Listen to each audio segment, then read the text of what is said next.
ಇವತ್ತಿಂದ ಏನಾಗಿದೆ ಅಂದ್ರೆ ನಿತಿನ್ ನಬಿ ಅವರು ರಾಷ್ಟ್ರೀಯ ಅಧ್ಯಕ್ಷ ಆದ್ಮೇಲೆ ಪ್ರತಿಯೊಂದು ಮಂಡಲದಲ್ಲೂ ಕೂಡ ಮೊದಲನೇ ವಾರ ತಿಂಗಳ ಮೊದಲನೇ ವಾರ ನೀವೆಲ್ಲರೂ ಬಂದಿರೋರು ಕೂಡ ಫೋಟೋ ತಗೊಂಡು ಸರ್ವೆ ಅಪ್ಲೋಡ್ ಮಾಡಬಹುದು.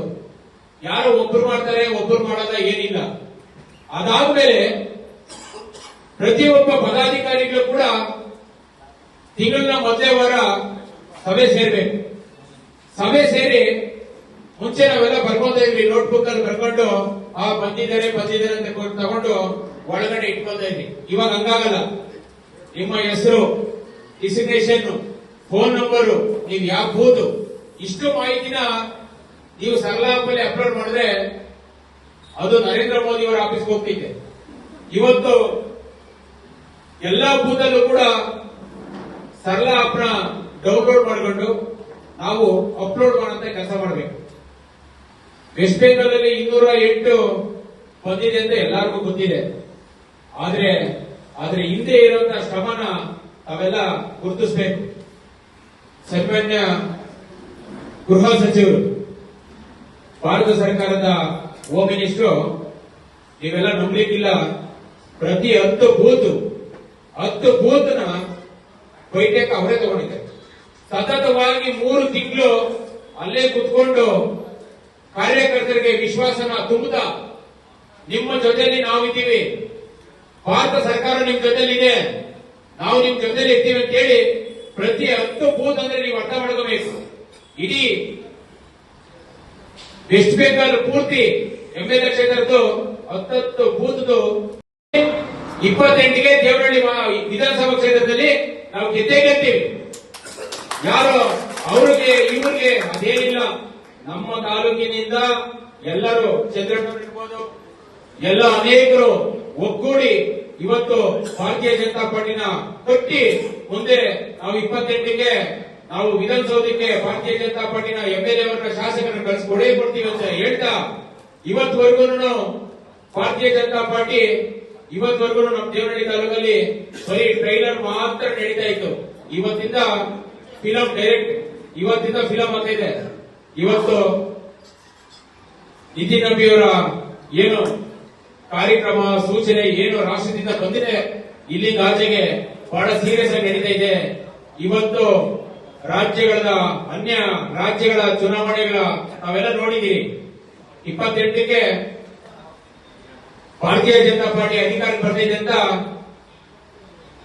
ಭಾರತೀಯ ಜನತಾ ಪಾರ್ಟಿಯ ಕಾರ್ಯಕರ್ತರಲ್ಲಿ ಎಷ್ಟು ಹುಮ್ಮಸ್ಸಿದೆಯೋ ಅಷ್ಟೇ ಕನ್ಫರ್ಮ್ ಆಗಿ ಬೇರೆ ಪಕ್ಷದವ್ರು ಗೊತ್ತಿದೆ ನೀವು ಬಂದೇ ಬರ್ತೀರಂತ. ಯಾಕಂದ್ರೆ ಎಲ್ಲರೂ ನನ್ನ ಜೊತೆ ಮಾತಾಡ್ತಾ ಇರ್ತಾರೆ, ನೆಕ್ಸ್ಟ್ ನಮ್ದೆಲ್ಲ ಕತೆ ಮುಗಿದು ನಾವೇನು ಮಾಡಕ್ ಆಗ್ಲಿಲ್ಲ, ನೆಕ್ಸ್ಟ್ ನೀವು ಅಧಿಕಾರಕ್ಕೆ ಬಂದೇ ಬರ್ತೀರಾ ಅಂತ ಹೇಳಿ ಇವತ್ತು ಸಾಮಾನ್ಯ ಜನ ಯಾವ ಬೂತಲ್ಲಿ ಹೋಗ್ರಿ, ನಮ್ಮ ದೇಶಗುರುಗಳು ಮಾತಾಡ್ತಾ ಹೇಳ್ತಾ ಇದ್ರು, ನಾವು ಹಳೆ ಬಸ್ ಸ್ಟ್ಯಾಂಡ್ ಅಲ್ಲಿ ಪಟಾಕಿ ಇಟ್ಟು ಸಿಡಿಸಬೇಕು, ಅವಾಗ ಮಾತ್ರ ನಮ್ದು ವೆಸ್ಟ್ ಬೆಂಗಾಲ್ದು ಚುನಾವಣೆ ಫಲಿತಾಂಶ ಗೊತ್ತಾಗ್ತದೆ ಅಂತ. ಇವತ್ತು ಹಂಗಿಲ್ಲ. 8:30 ಟಿವಿ ಮೇಲೆ ಕುತ್ಕೊಂಡವರು ರಾತ್ರಿ 10 ಗಂಟೆಯಲ್ಲಿ ಆರಾಮಾಗಿ ಸಂತೋಷವಾಗಿ ಇವತ್ತು ಲಕ್ಷಾಂತರ ಕೋಟ್ಯಾಂತರ ಜನ ನಿದ್ದೆ ಮಾಡಿದ್ದಾರೆ. ಇವತ್ತು ಖುಷಿಯಾಗಿ ಈ ವೆಸ್ಟ್ ಬೆಂಗಾಲ್, ಅಸ್ಸಾಂ, ಪುದುಚೇರಿ ಏನೇನು ಎಲೆಕ್ಷನ್ ನಡೆದು ಬಿಜೆಪಿ ಯಾವ ತರ ಇದೆ ಅಂತ ಹೇಳಿ ಇವತ್ತು ಭಾರತ ದೇಶ ಅಲ್ಲ ಬೇರೆ ಬೇರೆ ದೇಶಗಳಲ್ಲೂ ಕೂಡ ಇವತ್ತು ಭಾರತೀಯ ಜನತಾ ಪಾರ್ಟಿಗೆ ಹೆಮ್ಮೆ ತರುವಂತ ಕೆಲಸ ಮಾಡಿದ್ದಾರೆ.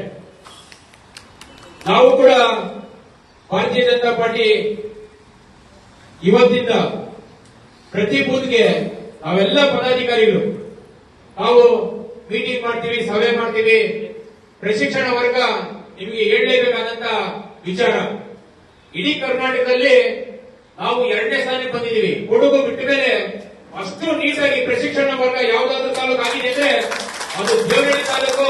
ನಿಮ್ಮೆಲ್ಲರ ಸಹಕಾರ, ನಮ್ಮ ಬೂತ್ ಅಧ್ಯಕ್ಷರು, ಬಿಎಲ್ಎ ಪದಾಧಿಕಾರಿಗಳು, ಮುಖಂಡರು, ಮಾಜಿ ಶಾಸಕರು ಎಲ್ಲ ಸೇರಿ ಇವತ್ತು ಇಡೀ ಕರ್ನಾಟಕ ರಾಜ್ಯದಲ್ಲಿ 2ನೇ ಸ್ಥಾನಕ್ಕೆ ಬರುವಂತ ಪ್ರಶಿಕ್ಷಣ ವರ್ಗ ದೇಶಸ್ವಾಮಿಗಳು ಮತ್ತು ಪ್ರಬಂಧರಾಜನ ಇನ್ಚಾರ್ಜ್ ತಗೊಂಡು ಎಲ್ಲ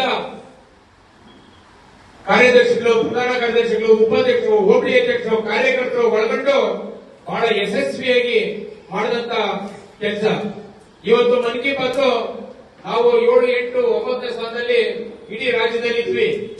20 ವರ್ಷ 10 ವರ್ಷ MLA ಆಗಿರೋರು ಕೂಡ ಇವತ್ತು ಅದನ್ನ ಇನ್ನೂ ತಿಳ್ಕೊಳ್ಳೋದ್ರಲ್ಲಿದ್ದಾರೆ. ಆದ್ರೆ ಇವತ್ತು ದೇವನಹಳ್ಳಿ ತಾಲೂಕಲ್ಲಿ ಪ್ರತಿ ಬೂತ್ ಅಲ್ಲೂ ಕೂಡ ಬೂತ್ ಲಿಸ್ಟ್ ಮಾಡ್ತಾ ಇದೀವಿ ನಾವು. ಪ್ರತಿ ಬೂತ್ ಅಲ್ಲಿ ಒಬ್ರು ಮಹಿಳೆ, ಒಬ್ರು ಯುವಕರು, ಒಬ್ರು ಮನ್ ಕಿ ಬಾತ್ ನ ಅಪ್ಲೋಡ್ ಮಾಡೋರ್ನ ಪ್ರತಿ ಬೂತ್ ಅಲ್ಲಿ ಅವ್ರ ಫೋಟೋ ಇಂದ ಹಿಡಿದು ಇವತ್ತು ನಾವು ತಗೊಂಡು ಅಪ್ಲೋಡ್ ಮಾಡ್ತಾ ಇದೀವಿ. ಬೂತ್ ಸಮಿತಿಯಲ್ಲಿ 12 ಜನ ಏನಿದ್ದಾರೆ, ಆ 12 ಜನ ಕೂಡ ಬಹಳ ವಿಶೇಷವಾದಂತಹ ಜವಾಬ್ದಾರಿ.